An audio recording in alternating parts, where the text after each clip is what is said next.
Des migrants par dizaines de milliers qui débarquent sur un territoire en toute illégalité, bouleversant ainsi le quotidien des locaux.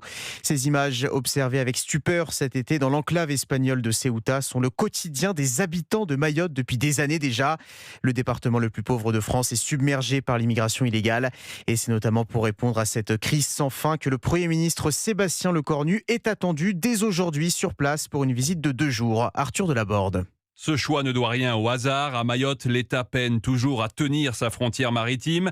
L'archipel compte désormais 323 000 habitants, près d'1 sur 2 est de nationalité étrangère selon le dernier décompte de l'INSEE. Les arrivées depuis les Comores continuent d'accentuer la pression. Pour Matignon, la lutte contre l'immigration clandestine est un enjeu existentiel de souveraineté, de sécurité et d'accès aux services publics. Sébastien Lecornu promet donc de renforcer le contrôle civil et militaire des eaux françaises. Reste à dire avec quels moyens. Cette séquence intervient 5 jours après les annonces défendues sur place par Édouard Philippe. Le candidat Horizon a promis de fermer totalement les vannes en suspendant pendant 5 ans le droit du sol, les demandes d'asile et le regroupement familial. Mais ce sont des promesses pour 2027. Sébastien Lecornu, lui, est aujourd'hui aux commandes. À Mayotte, la fermeté du gouvernement se mesurera aux moyens engagés pour empêcher les entrées clandestines. Arthur Delaborde du service politique d'Europe